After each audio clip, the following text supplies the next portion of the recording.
നമ്മുടെ രാജ്യം ചേർത്തുവപ്പിന്റെ രാഷ്ട്രമാണ്, പകുത്തുവപ്പിന്റെ രാഷ്ട്രമാണ്, മഹാത്മജിയുടെ രാഷ്ട്രമാണ്. നമ്മുടെ രാജ്യം സ്വാമി വിവേകാനന്ദന്റെ രാഷ്ട്രമാണ്. സ്വാമി വിവേകാനന്ദൻ ചിക്കാഗോയിൽ പ്രസംഗിക്കുമ്പോൾ സംസാരിച്ചത് ഞങ്ങളുടെ ഭാഷയിൽ അഥവാ സംസ്കൃതത്തിൽ എക്സ്ക്ലൂഷൻ എന്നൊരു വേർഡ് തന്നെ ഇല്ല.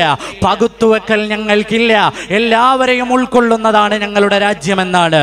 നമ്മുടെ രാജ്യത്തിന്റെ രാഷ്ട്രപിതാവായിരുന്ന മഹാത്മജിയുടെ വീട്ടിൽ സദാ ഒരു മുസല്ല വിരിഞ്ഞു കിടക്കുമായിരുന്നു. ആർക്കു വേണ്ടിയാണെന്നറിയുമോ? ബാങ്ക് കൊടുത്താൽ ആ സമയത്ത് കുമ്പിട്ട് നിസ്കരിക്കുന്ന മൗലാന മുഹമ്മദ് അലി ജൗഹറിന് വേണ്ടിയായിരുന്നു. മറന്നു പോകാൻ പാടില്ല. മഹാത്മജിയുടെ വീട്ടിലേക്ക് വരുമ്പോൾ മൗലാന മുഹമ്മദ് അലിയുടെ കയ്യിൽ ഒരു പ്രത്യേക വസ്ത്രമുണ്ടായിരിക്കും. ആ വസ്ത്രം നെയ്തു കൊടുക്കുന്നത് മൗലാന മുഹമ്മദ് അലിയുടെ ഉമ്മയായ പാതിരാവിൽ അള്ളാഹുവിലേക്ക് തിരിഞ്ഞ് ആരാധനകൾ നിർവഹിക്കുന്ന മഹദിയായിരുന്നു മഹാത്മജി എന്ന ഇന്ത്യ രാജ്യത്തിന്റെ രാഷ്ട്രപിതാവിന് അണിയാനുള്ള വസ്ത്രങ്ങളെ തുന്നിക്കൊടുത്തത് എന്ന് ഇന്നലകളുടെ ചരിത്രം നമ്മളോട് വിളിച്ചു പറയുകയാണ്. ഈ പങ്കുവെക്കലിന്റെ ചരിത്രമാണ് നമ്മൾക്ക് ഈ രാജ്യത്തോട് പറയാനുള്ളത്. ഇന്ത്യ വിൻസ് ഫ്രീഡം എന്ന പുസ്തകത്തിലെ ഒരു വരി ഞാൻ ഉദ്ധരിക്കുകയാണ്. ഇന്ത്യ വിൻസ് ഫ്രീഡം എന്ന പുസ്തകം എഴുതിയത് ഇന്ത്യ രാജ്യത്തിന്റെ ആദ്യത്തെ വിദ്യാഭ്യാസ മന്ത്രിയായ മൗലാന അബുൽ കലാം ആസാദ് ആണ്. 940 മുതൽ ഇന്ത്യ രാജ്യത്ത് മറ്റൊരു രാഷ്ട്രം വേണമെന്ന ചിന്ത അതാ സവർക്കറിന്റെയും അതുപോലെ മുഹമ്മദ് അലി ജിന്നയുടെയും തലയിൽ ഉടലെടുക്കുകയാണ്. 40കളിലാണ് മുഹമ്മദ് അലി ജിന്ന മറ്റൊരു രാഷ്ട്രത്തെക്കുറിച്ച് സംസാരിച്ചു തുടങ്ങിയതെങ്കിൽ ആ 40കളുടെയും 16 കൊല്ലം മുമ്പ് ഇവിടെ മറ്റൊരു മതരാഷ്ട്രമുണ്ടാകണമെന്ന ചിന്ത സവർക്കറുടെ ആശയധാരയിൽ ഉണ്ടായിരുന്നു എന്ന് ചരിത്രം നമ്മളോട് വിളിച്ചു പറയുകയാണ്. അവിടെയാണ് ചില വർത്തമാനങ്ങൾ ഉള്ളത്. 946 മഹാത്മജിയുടെ വീട്ടിലേക്ക് കടന്നു വരികയാണ് മൗലാന അബുൽ കലാം ആസാദ്. നിങ്ങൾക്കറിയാം, തൊപ്പിവെച്ച പരമസ്വാത്വികനായ പണ്ഡിതനാണ്. ആ പണ്ഡിതൻ മൗലാന മുഹമ്മദ് അലി ആസാദ്, മൗലാന ആസാദ് കടന്നു വരുന്നത് അബുൽ കലാം ആസാദിന്റെ പാദം പതിയുന്നത് മഹാത്മജിയുടെ വീട്ടിലാണ്. അവിടേക്ക് മറ്റൊരാൾ കൂടി വന്നു. ഇസ്ലാമിക ആശയധാരകളിൽ നിന്നെല്ലാം വ്യത്യസ്തമായ വേഷവിധാനങ്ങൾ ഉപയോഗിക്കുന്ന അല്പം മോഡേൺ ചിന്താഗതിയുള്ള മുഹമ്മദ് അലി ജിന്ന എന്ന പാകിസ്ഥാൻ വാദത്തിന്റെയോ രാഷ്ട്രത്തിന്റെയോ നേതൃത്വം അയാൾ കടന്നു വരികയാണ്. ഇന്ത്യ വിൻസ് ഫ്രീഡം അടയാളപ്പെടുത്തുകയാണ്. ആ വീട്ടിലേക്ക് കടന്നു വന്ന മൗലാന അബുൽ കലാം ആസാദിന്റെ മുന്നിൽ മുഹമ്മദ് അലി ജിന്ന എന്ന പാകിസ്ഥാന്റെ നേതൃത്വം അല്ലെങ്കിൽ പാകിസ്ഥാൻ അങ്ങനെ അവകാശപ്പെടുന്നയാൾ അയാൾ വളരെ വിനയാന്വിതനായി പറഞ്ഞു, നിങ്ങൾ എൻ്റെ രാജ്യത്തിലേക്ക് വരണം. ശ്രദ്ധിച്ചു കേൾക്കേണ്ടതുണ്ട്. 946 നിങ്ങൾ എൻ്റെ രാജ്യത്തിലേക്ക് വരണം. നവംബറിലാണ് ഈ സംഭവം നടക്കുന്നത്. എൻ്റെ രാജ്യത്തെ ഏത് പൊസിഷനിൽ ഇരിക്കാനോ നിങ്ങൾക്ക് ഞാൻ അനുവാദം തരാം. അത്ര വലിയ ധിഷണയുടെയും ഗ്രാഹ്യത്തിന്റെയും ചിന്തയുടെയും ഭൗതികതയുടെയും ലോകത്തിരുന്ന നേതാവായിരുന്നു മൗലാന അബുൽ കലാം ആസാദ് എന്ന ഇന്ത്യ രാജ്യത്തിന്റെ ആദ്യത്തെ വിദ്യാഭ്യാസ മന്ത്രി. അതുകൊണ്ട് തന്നെയാണ് ദ ഗ്ലിംസസ് ഓഫ് വേൾഡ് ഹിസ്റ്ററിയുടെ രചയിതാവായ ഇന്ത്യ രാജ്യത്തിന്റെ ഒന്നാമത്തെ പ്രധാനമന്ത്രി, ഇന്ത്യയുടെ പ്രധാനമന്ത്രി പണ്ഡിറ്റ് നെഹ്റു തന്റെ വിദ്യാഭ്യാസ സ്വപ്നങ്ങൾക്ക് നിറം പകരാൻ തെരഞ്ഞെടുത്തത് മൗലാന അബുൽ കലാം ആസാദിനെയാണ്. മൗലാന അബുൽ കലാം ആസാദിനോട് ജിന്ന യാചിക്കുകയാണ്, നിങ്ങൾ എൻ്റെ രാജ്യത്തേക്ക് വരുമോ? എൻ്റെ രാജ്യത്തേക്ക് നിങ്ങൾ വന്നാൽ ഞാൻ വിഭാവനം ചെയ്യുന്ന രാഷ്ട്രത്തിന്റെ തലപ്പത്ത് ഏത് പൊസിഷനിൽ വേണമെങ്കിലും നിങ്ങൾക്കിരിക്കാം. അത് 6ാമത്തെ തവണയാണ് മൗലാന അബുൽ കലാം ആസാദ് ഇന്ത്യയിലെ മുസ്ലിമീങ്ങളുടെ പ്രതിനിധാനമാണ്. മഹാനവറുകൾ പറഞ്ഞു, ചരിത്രം രേഖപ്പെടുത്തുകയാണ് മുഹമ്മദ് അലി ജിന്നയോട്, ഇനി മേലാൽ ഈ വർത്തമാനവും പറഞ്ഞ് എൻ്റെ മുന്നിൽ നിങ്ങൾ വരാൻ പാടില്ല. എൻ്റെ രാജ്യം ഇന്ത്യയാണ്, ഇന്ത്യയാണ്, ഇന്ത്യയാണ്. ജീനായ ഹാ മറിനായ ഹാ, ഈ രാജ്യത്താണ് ഞാൻ ജീവിക്കുക, ഈ രാജ്യത്താണ് ഞാൻ മരിച്ചു വീഴുക. ഇതാണ് ഇവിടെയുള്ള എല്ലാവരോടും പറയാനുള്ളത്. ഇത് നമ്മുടെ രാഷ്ട്രമാണ്, ഇവിടെയാണ് മരിക്കുക, ഇവിടെയാണ് ജീവിക്കുക. എന്നിട്ട് പറഞ്ഞു, നിങ്ങൾ എന്നെ ഇനി നിങ്ങളുടെ രാജ്യത്തേക്ക് വിളിക്കാൻ പാടില്ല. കാരണം എന്താണെന്നറിയോ? നിങ്ങൾ വിഭാവനം ചെയ്യുന്ന രാഷ്ട്രം മതങ്ങളിൽ ഒതുങ്ങി നിൽക്കുന്ന രാഷ്ട്രമാണ്. എൻ്റെ ഇന്ത്യ എല്ലാ സംസ്കാരങ്ങളെയും ഉൾക്കൊള്ളുന്ന രാജ്യമാണ്. നിങ്ങൾ വിഭാവനം ചെയ്യുന്ന രാജ്യത്ത് നാളെ ഗോത്രങ്ങളായി തിരിഞ്ഞ് ജനങ്ങൾ പരസ്പരം തമ്മിൽ തല്ലി ജനാധിപത്യം വീണുപോകാമെന്ന് മൗലാന അബുൽ കലാം ആസാദ് മുഹമ്മദ് അലി ജിന്നയോട് പറയുകയാണ്. ഇനി ഒരിക്കൽ കൂടി പാകിസ്ഥാനിൽ പോകണമെന്ന് പറഞ്ഞ് എൻ്റെ മുന്നിൽ മുഹമ്മദ് അലി ജിന്ന നിങ്ങളെ കണ്ടുപോകരുത്. ഇതേ വർത്തമാനമാണ് ഇവിടുത്തെ മുഴുവൻ വർഗീയവാദികളോടും പറയാനുള്ളത്. ഇന്ത്യയുടെ മക്കളെ ഇന്ത്യ വിടാനെന്ന് പറഞ്ഞ് നിങ്ങൾ വരരുത്. ആ പുസ്തകം അടയാളപ്പെടുത്തുന്ന മറ്റൊരു വർത്തമാനം കൂടി പറയട്ടെ. മൗലാന അബുൽ കലാം ആസാദ് ചോദിക്കുകയാണ്, നിങ്ങളുടെ ഈ പുതിയ മതരാഷ്ട്രം ഉണ്ടല്ലോ, പാകിസ്ഥാൻ എന്ന നിങ്ങളുടെ രാഷ്ട്രം, അത് ആരുടെ സ്വപ്നമാണോ? ഇന്ത്യയിലെ മുസ്ലിമീങ്ങളുടെ സ്വപ്നമാണോ? അല്ല, അത് സവർക്കറിന്റെ സ്വപ്നമാണ്, അത് RSSന്റെ സ്വപ്നമാണ്, അത് ഇന്ത്യ രാജ്യത്തെ ഹിന്ദു മഹാസഭയുടെ സ്വപ്നമാണ്. അത് പുലർത്തി കൊടുക്കാനല്ലേ ഈ രാജ്യത്തെ നീ വെട്ടിമുറിക്കാൻ ശ്രമിക്കുന്നത്? ഇത് നിങ്ങളുടെ സ്വപ്നമല്ല, ഇത് ഇന്ത്യൻ മുസ്ലിമീങ്ങളുടെ സ്വപ്നമല്ല, പാകിസ്ഥാൻ ഇന്ത്യൻ മുസ്ലിമീങ്ങളുടേതല്ല. അത് അതിൻ്റെ ഉപജ്ഞാതാക്കളും അതിൻ്റെ ചിന്താധാരകളിൽ പ്രവർത്തിച്ചവരുമെല്ലാം ഇവിടുത്തെ വർഗീയവാദികളാണ്. അതുകൊണ്ട് നിങ്ങൾ ആദ്യം ആ രാജ്യത്തേക്ക് പോയിക്കോ, ഞങ്ങൾക്ക് പോകാൻ മനസ്സില്ല എന്ന് ഉറക്കെ പ്രഖ്യാപിക്കാനാണ് നമ്മുടെ തെരുവോരങ്ങൾ ഉണർന്നിരിക്കുന്നത്. ഈ രാജ്യത്തെ എന്നും ചേർത്ത് പിടിച്ചവരല്ലേ നമ്മൾ. ഈ രാജ്യത്തെ ഒരുമയോടെ നിന്ന് ഒരുമയോടെ കൈകോർത്തു പിടിച്ച് മതം നോക്കാതെ മനുഷ്യനെ സ്നേഹിച്ച് ജീവിച്ചു പോയ ആളുകൾ. ഇവിടെയാണ് നമ്മൾക്ക് സാമൂതിരിയെ ഓർമ്മ വരുന്നത്. സാമൂതിരിയുടെ കാലത്താണ് ഇസ്ലാമിക ജുറിസ്പ്രുഡൻസിലെ ആധികാരിക ഗ്രന്ഥങ്ങൾ രചിച്ച മൗലാന സൈനുദ്ദീൻ മഖ്ദൂം ജീവിച്ചിരുന്നത് മലബാറിന്റെ മണ്ണിൽ. സാമൂതിരി പറങ്കിയോട് പടപൊരുതുന്ന നേരത്ത് സാമൂതിരിയോട് പറഞ്ഞത്, സാമൂതിരി മുസ്ലിം ഉമ്മത്തിന്റെ നേതാവായി നിന്ന് പടപൊരുതിക്കോ, പറകിൽ നിന്ന് പടപൊരുതാൻ ഞങ്ങൾ ഉണ്ടാകുമെന്നാണ് മൗലാന മഹാനരായ സൈനുദ്ദീൻ മഖ്ദൂം സാമൂതിരി രാജാവിനോട് പറഞ്ഞത്. ഇങ്ങനെ പരസ്പരം കൊടുത്തും വാങ്ങിയും പരസ്പരം ഒരുപോലെ ജീവിച്ചിരുന്ന ഒരു സമൂഹത്തിന്റെ നടുത്തളത്തിലേക്ക് കൃത്യമായ വർഗീയത കൊണ്ടുവന്ന് അവതരിപ്പിച്ച് ഈ രാജ്യത്ത് കുറച്ച് ഡൗട്ട്ഫുൾ പേഴ്സണെ സൃഷ്ടിക്കുക. കാരണം ഈ രാജ്യത്തിന്റെ ഭരണഘടന ഇല്ലായ്മ ചെയ്യണമെന്ന് ആരാണോ സ്വപ്നം കാണുന്നത്, അവരുടെ സ്വപ്നങ്ങളുടെ സാക്ഷാത്കാരത്തിലേക്കുള്ള നടത്തമാണിത്. 949 ഇന്ത്യയുടെ ഭരണഘടനയുടെ കരട് പുറത്തിറങ്ങുമ്പോൾ ഓർഗനൈസറിൽ ലേഖനം വരികയാണ്, നവംബറിൽ ഡിസംബറിൽ ഈ ഭരണഘടന ഞങ്ങൾക്ക് അംഗീകരിക്കാൻ കഴിയില്ല. കാരണം ഇന്ത്യ രാജ്യത്തിന്റെ ഭരണഘടനയിൽ ഇന്ത്യയുടെ മൂല്യങ്ങൾ ഉൾക്കൊള്ളുന്നില്ല. അല്ലെങ്കിൽ ഇന്ത്യയിലെ മനുവാദത്തിന്റെ എന്ന് പറഞ്ഞാൽ മനുസ്മൃതിയുടെ ആശയങ്ങളെയോ സത്തകളെയോ ഉൾക്കൊള്ളാത്ത ഈ ഭരണഘടന ഞങ്ങൾക്ക് പറ്റില്ല എന്ന് ലേഖനം എഴുതിയത് ഇവിടുത്തെ മുസ്ലിമീങ്ങളല്ല, ഇവിടുത്തെ ഹിന്ദുക്കളല്ല, ഈ രാജ്യത്തിന്റെ ശത്രുക്കളാണ്. ഈ സമരത്തെ രണ്ടായി വ്യാഖ്യാനിക്കാൻ പറ്റൂ. ഈ രാജ്യത്തിന്റെ മിത്രങ്ങളും ഈ രാജ്യത്തിന്റെ ശത്രുക്കളും തമ്മിലുള്ള സമരം. ഈ രാജ്യത്തിന്റെ മിത്രങ്ങൾ ആരാണ്? ഒരുപോലെ കൈകോർത്തു പിടിച്ച മുസൽമാനും ഹിന്ദുവും ക്രിസ്ത്യാനിയും നേടിയെടുത്ത പാരമ്പര്യത്തിന്റെ സ്വാതന്ത്ര്യത്തിൽ അഭിമാനിച്ച് ഈ രാജ്യത്ത് ഉറച്ചു നിൽക്കുന്ന ആളുകൾ. ആരാണ് ഇന്ത്യയുടെ ശത്രുക്കൾ? 949 ഇന്ത്യയുടെ ഭരണഘടനയെ എതിർത്തവരാരാണോ അവരാണ് ഇന്ത്യയുടെ ശത്രുക്കൾ. 949 എഴുതിയ ലേഖനമാണ്, ഓർഗനൈസർ പ്രസിദ്ധീകരിച്ച ലേഖനമാണ്. ഈ രാജ്യത്തിന്റെ ഭരണഘടനയെ ഇങ്ങനെയാണെങ്കിൽ ഞങ്ങൾ അംഗീകരിക്കില്ല, പകരം വേണ്ടത് മനുസ്മൃതിയുടെ സത്ത ഉൾക്കൊള്ളുന്നതായിരുന്നു.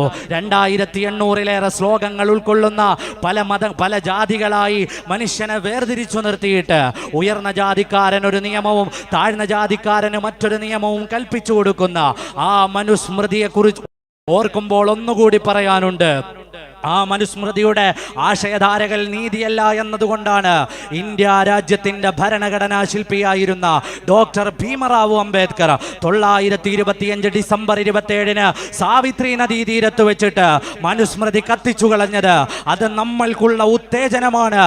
നീതിയല്ലാത്ത ഏത് നിയമത്തെയും കരിച്ച് കാറ്റിൽ പറത്താൻ നമ്മൾക്ക് പഠിപ്പിച്ചു തന്നത് ഈ രാജ്യത്തിന്റെ നിയമനിർമ്മാണ സഭയുടെ തലപ്പത്തിരുന്ന അംബേദ്കർ ആണ്. അംബേദ്കർ ആരാണ്? 5 ഡോക്ടറേറ്റുകൾ വാരിക്കൂട്ടിയ ഉന്നതനായ ധിഷണയുള്ള ആലോചനയുള്ള മനുഷ്യനാണ്. ഉന്നതമായ വിദ്യാഭ്യാസമുള്ളയാളാണ്. അദ്ദേഹത്തെക്കുറിച്ച് എതിരഭിപ്രായമില്ല. അദ്ദേഹത്തിന്റെ നേതൃത്വത്തിൽ 7000-ലേറെ സംവാദങ്ങൾക്ക് ശേഷമാണ് നമ്മുടെ ഭരണഘടന വരുന്നത്. ആ ഭരണഘടനയിൽ നിന്നൊരു ഭാഗമാണ് ഇന്നുവരെ വിദ്യാഭ്യാസ യോഗ്യത എന്താണെന്ന് തെളിയിക്കാൻ കഴിയാത്ത ആളുകൾ പാർലമെന്റിൽ ചർച്ചയ്ക്കിട്ടിട്ട് ഇല്ലാതെയാക്കുന്നത് എന്ന് പറയുമ്പോൾ അപകടം എത്രയാണെന്ന് അറിയേണ്ടതുണ്ട്. 5 ഡോക്ടറേറ്റുകൾ വാങ്ങിയ അംബേദ്കർ എഴുതി ചേർത്ത നിയമങ്ങൾ, ആ നിയമങ്ങളെയാണ് ഡിഗ്രി ഉണ്ടോ എന്ന് ചോദിച്ചാൽ അറിയില്ല, സർട്ടിഫിക്കറ്റ് ഉണ്ടോ എന്ന് ചോദിച്ചാൽ അറിയില്ല, ഇതൊന്നും അറിയാത്ത മന്ത്രിമാർ വന്നിരുന്ന് അതിനെ പിച്ച് ചീന്തുന്നത് എന്ന് പറയുമ്പോൾ ഭരണഘടനയ്ക്ക് കാവലിരിക്കേണ്ടത് നമ്മുടെ ആവശ്യം. അത് മുസ്ലിമിന്റെ ആവശ്യമാണ്, ഹിന്ദുവിന്റെ ആവശ്യമാണ്, ക്രിസ്ത്യാനിയുടെ ആവശ്യമാണ്. കാരണം നമ്മുടെ പൂർവികർ നേടിത്തന്നതാണിത്, അവരുടെ സ്വാതന്ത്ര്യമാണിത്. എത്ര യുക്തിപൂർവമാണ് അവർ ചിന്തിച്ചത്. ഇതൊരു മതവിഷയമായി അംഗീകരിച്ചു കൊടുക്കാനോ ഒരു മതവിഷയമായി ഒതുക്കിക്കളയാനോ പാടില്ല. കാരണം എന്ത്? ഇന്ത്യ രാജ്യത്തിന്റെ ഭരണഘടന ഈ നിലയിലാക്കി തന്നതിൽ അതിന്റെ ഭരണ നിർമ്മാണ തലപ്പത്തിരുന്ന ആളുകളെ നിങ്ങളൊന്ന് വായിച്ചു നോക്കൂ. 947 ഒരു രാജ്യത്തിന് സ്വാതന്ത്ര്യം ചോദിച്ചവർക്ക് 2 രാജ്യമായി വെട്ടിമുറിച്ച് തീർത്താൽ തീരാത്ത പകയും കണ്ണീരും നൽകി ഇവിടുന്ന് ബ്രിട്ടീഷുകാരൻ കുടിയിറങ്ങിയപ്പോ, പാകിസ്ഥാൻ ഒരു മതരാഷ്ട്രമായി മാത്രം ഒതുങ്ങിപ്പോയപ്പോ ഇന്ത്യ രാജ്യത്തെ ജനങ്ങളില്ലേ, ഇന്ത്യ രാജ്യത്തെ ജനങ്ങളിനി ഏതു മതത്തിന്റെ വക്താക്കളായി ഏത് നിയമത്തിന്റെ കീഴിൽ ജീവിക്കണമെന്ന ചർച്ച വരുമ്പോ എത്ര പക്വമായിട്ടാണ് ഇവിടുത്തെ ഭരണഘടനാ നിർമ്മാണ സമിതികൾ തീരുമാനമെടുത്തത്. അവരുടെ അജയ്യമായ ആദർശബോധത്തിന്റെ ഉള്ളിൽ നിന്നാണ് we the people of India എന്ന് തുടങ്ങുന്ന ഇന്ത്യയുടെ ഭരണഘടനയുടെ പ്രിയാമ്പിൾ പിറക്കുന്നത്. മറന്നുപോകാൻ പാടില്ല. ആ ഭരണഘടന നിർമ്മിച്ചത് മുസ്ലിമീങ്ങളല്ല. ആ ഭരണഘടനാ സമിതിയിലുള്ളവരിൽ അധികവും ഹൈന്ദവരായ ആളുകളാണ്. അവരിതുണ്ടാക്കുന്നത് എപ്പോഴാണ് എന്ന ചരിത്രപരമായ യാഥാർത്ഥ്യങ്ങളെ കൂടി നമ്മൾ ബോധപൂർവം എടുക്കേണ്ടതുണ്ട്. ഈ നിയമനിർമ്മാണം നടക്കുന്നത് ഇന്ത്യ ഒരു ജനാധിപത്യ മതേതരത്വ സോഷ്യലിസ്റ്റ് രാഷ്ട്രമായി നിലനിർത്തണമെന്ന ചിന്തകൾ ആ രാജ്യത്തിന് വേണ്ട ആവശ്യമായ നിയമനിർമ്മാണങ്ങൾ എഴുതുമ്പോൾ അവർക്കറിയാം തൊട്ടടുത്ത രാജ്യമായ പാകിസ്ഥാൻ ഒരു മതരാഷ്ട്രമായി പ്രഖ്യാപിച്ചിട്ടുണ്ട്. എന്നിട്ട് പോലും അണുകിട വ്യത്യാസമില്ലാതെ ഈ രാജ്യത്തിൻ്റെ ഭരണഘടന ഇങ്ങനെ മനോഹരമാക്കി തന്നതിൽ ഒരുപാട് ആളുകളുടെ പങ്കുകളുണ്ട്. ഒരുപാട് പേനകളുടെ മഷി ചലിച്ചിട്ടുണ്ട്. എൻ്റെ പ്രിയമുള്ളവരെ, നമ്മൾ അറിയേണ്ടതുണ്ട്. നമ്മളെ പരസ്പരം തമ്മിൽ തെറ്റിക്കണം. നിയമപരമായി ഇന്ത്യയിലെ മുസ്ലിമിനെ ഡൗട്ട്ഫുൾ പീപ്പിളാക്കി മാറ്റി നിർത്തിയിട്ട് ഒരു 2ാം തരം പൗരന്മാരാക്കണം. ഈ ആശയധാരകൾ തുടങ്ങുന്നത് ഞാൻ ചരിത്രം വിസ്തരിക്കുകയല്ല. 935 ന്യൂറംബർഗ് മുതൽ ഇന്ത്യ രാജ്യത്തിൻ്റെ ഇന്നത്തെ അവസ്ഥ വരെ വളരെ മനോഹരമായി അഡ്വക്കേറ്റ് ഇവിടെ അവതരിപ്പിച്ചിട്ടുണ്ട്. നമുക്കറിയാം, ജൂതന്മാർക്ക് പൗരത്വമില്ല എന്ന് പറഞ്ഞവർ മ്യാൻമറിൽ 1982 മ്യാൻമറിന്റെ സിറ്റിസൺസ് ലോ കൊണ്ടുവരുന്നത്. അതേ നിയമത്തിനു ശേഷമാണ് ഈ പേരുള്ള NRC എന്ന നിയമം അവിടെ കൊണ്ടുവരുന്നത്. മ്യാൻമറിലെ മുസ്ലിമീങ്ങൾ എവിടെ നിന്നെങ്കിലും വേലിചാടി വന്നവരല്ല. 11ാം നൂറ്റാണ്ട് മുതൽ മുസ്ലിമീങ്ങൾ മ്യാൻമറിലുണ്ട്. ഒന്ന് വിസ്തരിച്ചു പറഞ്ഞാൽ മനസ്സിലാകും. ഇവിടെ നിന്ന് ഗൾഫ് നാടുകളുടെ പച്ചപ്പു തേടി നമ്മൾ പറക്കുന്നതിന് മുമ്പ് നമ്മുടെ പൂർവ്വപിതാക്കന്മാർ പോയത് ബർമയിലാണ്. ആ ബർമയുടെ പുതിയ പേരാണ് മ്യാൻമർ. ആ മ്യാൻമറിലാണ് NRC നടപ്പാക്കുന്നത്. അതിൻ്റെ അവസാനം എന്ത് സംഭവിച്ചു? ലോകം കണ്ട ഏറ്റവും ക്രൂരമായ വംശഹത്യകളുടെ കഥ നടക്കുകയാണ്. അവിടുത്തെ ബുദ്ധ സന്യാസിയായ വിറാദുവിനെ ടൈം മാഗസിൻ അടയാളപ്പെടുത്തിയത് ടെററിസ്റ്റ് എന്നാണ്. അത്ര വലിയ മനുഷ്യന്റെ ചോരയുറഞ്ഞു പോകുന്ന ആ കഥകൾ കേട്ട് നമ്മൾ ഉറങ്ങുന്നത് നമ്മുടെ രാജ്യത്തിന്റെ സമീപത്തുള്ള മ്യാൻമറിൽ നിന്നാണ്. ആ മ്യാൻമറിൽ നടപ്പാക്കിയ നിയമം ഏതാണോ ആ നിയമത്തെയാണ് നമ്മുടെ പാർലമെന്റിലേക്ക് കൊണ്ടുവന്ന് വെച്ചിട്ടുള്ളത്. എൻ്റെ പ്രിയമുള്ള കേൾവിക്കാരെ, നമ്മുടെ രാജ്യം അപകടപ്പെടുമ്പോൾ ഓരോ പൗരന്റെ കയ്യിലും ഓരോ പൗരന്റെ മേലിലും ഒരുപാട് പ്രതീക്ഷകളും ഈ രാജ്യത്തെ താങ്ങി നിർത്തേണ്ട ചിന്തകളും ഉണ്ടാകേണ്ടതുണ്ട്. നമ്മുടെ രാജ്യത്തിന് നിലനിൽപ്പിന് വേണ്ടി നമ്മൾ ഈ രാജ്യത്തെ സാഹോദര്യത്തിൻ്റെയും സൗഹാർദ്ദത്തിൻ്റെയും ഇന്നലകളുടെ ചരിത്രം ഒരിക്കൽ കൂടി വായിക്കേണ്ട നേരമായിട്ടുണ്ട്. മലബാറിലെ മാപ്പിളമാരുടെ കലാപം 921 മലബാർ സമരത്തെ മാപ്പിളമാരുടെ കലാപമാക്കി മാറ്റിവെച്ചിട്ട് ഏതെങ്കിലും തരത്തിൽ രാഷ്ട്രീയ ലാഭങ്ങൾ ഉണ്ടാക്കാൻ ശ്രമിക്കുന്ന ആളുകളുണ്ട്. വയറ്റിൽ ഒരു അരപ്പട്ട കെട്ടി അതിൻ്റെ താഴത്തൊരു കഠാര കുത്തിയിറക്കി നടന്നുപോയ ആളല്ല വാരിയങ്കുന്നത്തെ കുഞ്ഞഹമ്മദാജി എന്ന് ഒരിക്കൽ കൂടി ചരിത്രത്തെ നമ്മൾ ഓർമ്മപ്പെടുത്തുകയാണ്. വാരിയങ്കുന്നന്റെ പ്രസിദ്ധമായ ഒരു പ്രസംഗമുണ്ട്. ആ പ്രസംഗത്തിൽ അദ്ദേഹം പറയുന്ന ഒരു വർത്തമാനമുണ്ട്. ആ വർത്തമാനമാണ് നമ്മുടെ നാട്ടിൽ നടക്കുന്ന ഈ സമരത്തെ പുറം നാടുകളിൽ കൊണ്ടുപോയി ഇതൊരു വർഗീയ കലാപമാക്കി മാറ്റിമറിക്കാൻ ചില ആളുകൾ ശ്രമിക്കുന്നുണ്ട്. ഇതൊരിക്കലും അങ്ങനെയല്ല. നിങ്ങളുടെ ഹൈന്ദവരായ സഹോദരങ്ങളെ നിങ്ങൾ ചേർത്ത് പിടിക്കൂ. ഈ സമരം നമ്മൾ ഒന്നിച്ച് ഈ രാജ്യം കീഴടക്കാൻ വന്നവന് നേരെ നടത്തിയ സമരമാണ്. ഇന്നലകളുടെ ചരിത്രം കേട്ട് തരിച്ചിരിക്കുന്ന നമ്മൾക്ക് ഒരു പക്ഷേ ഇത് അവസരമാണ്.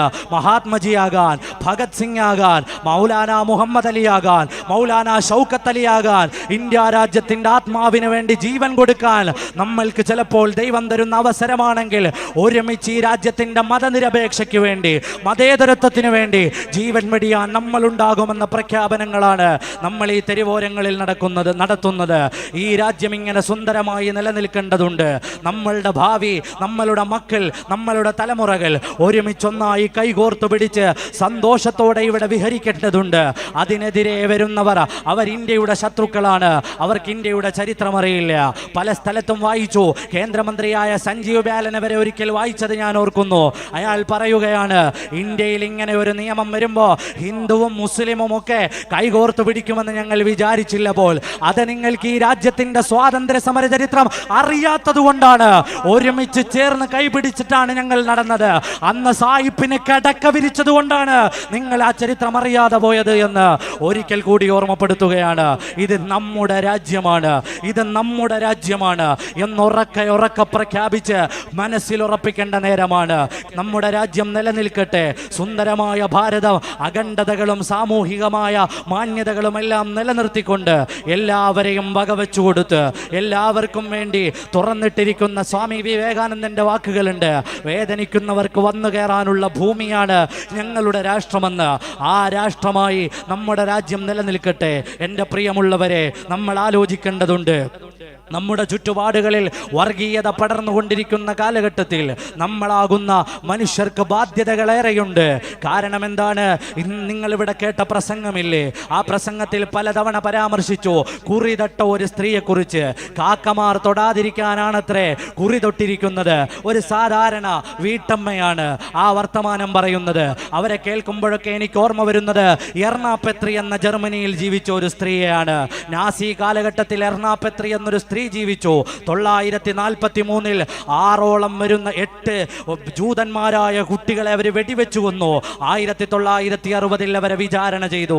എർണാപെത്രി വിചാരണക്കിടയിൽ പറഞ്ഞൊരു വർത്തമാനമുണ്ട്. എന്താണെന്നറിയോ?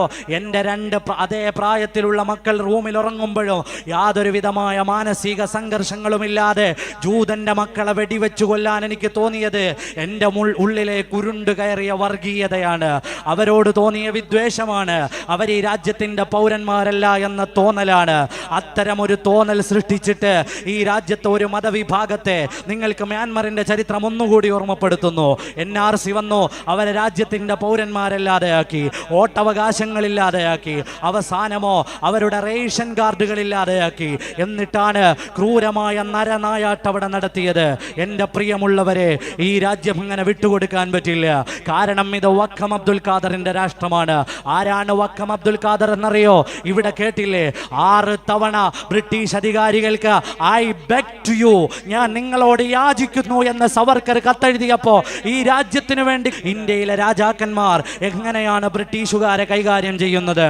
1780 ടഗേഡ് യൂണിവേഴ്സിറ്റിയിൽ ആഡ്രി ഡ്രസ്കിയുടെ ഗവേഷണ ഗ്രന്ഥമുണ്ട്, Aurangzeb the man and myth.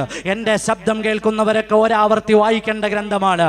അതിൽ പറയുന്നുണ്ട്, ഔറംഗസീബ് തകർത്തതിനേക്കാൾ കൂടുതൽ ക്ഷേത്രങ്ങളെ ഇവിടെ വെച്ചു കൊടുത്തിട്ടാണ് പോയിട്ടുള്ളത്. ഔറംഗസീബിന്റെ ചരിത്രം പറയാണ്, ഇന്ത്യയിൽ ആരാണോ വിരോധികളുള്ളത് അവരെ മുഴുവനും ഹൈന്ദവ വിരോധികളാക്കിയത് ഒരു ചരിത്രമെഴുതാൻ വേണ്ടി പേനയുന്തിയ വാടക എഴുത്തുകാരുടെ എല്ലാം ലക്ഷണമായിരുന്നു. അങ്ങനെയാണ് ടിപ്പു ഹിന്ദുക്കൾക്ക് പറ്റാത്തയാളായത്. അങ്ങനെയാണ് ഔറംഗസീബ് അല്ലെങ്കിൽ മതാന്തകനായി മാറിയത്. അങ്ങനെയാണ് ശിവജിയെ കുറിച്ച് വായിക്കുമ്പോൾ മുസ്ലിമീങ്ങൾ കറപ്പ് തോന്നാൻ തുടങ്ങിയത്. പാടില്ല. ശിവാജിയുടെ ചരിത്രത്തിന്റെ പിന്നാമ്പുറങ്ങളിൽ മുസൽമാന്മാരുടെ പേരുകൾ അടയാളപ്പെടുത്തിയിട്ടുണ്ട്. അന്ന് ബ്രിട്ടീഷുകാരന്റെ അതേ തന്ത്രമാണ് ഇന്ന് നമ്മുടെ രാജ്യത്ത് നടക്കുന്നത്. Divide and rule.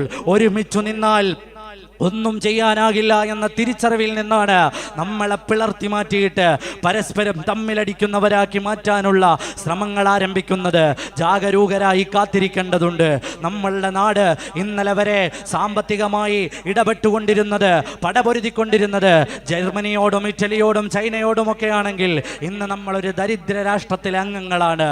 അമേരിക്കയുടെ പുതിയ കണക്കുകൾ നമ്മളോട് പറയാണ്, ഇന്ന് നമ്മൾ പടപൊരുതുന്നത് ബംഗ്ലാദേശിനോടാണ്, ശ്രീലങ്കയോടാണ്, ഭിന്നതകളാണ്. നമ്മൾ മറന്നു പോകരുത്.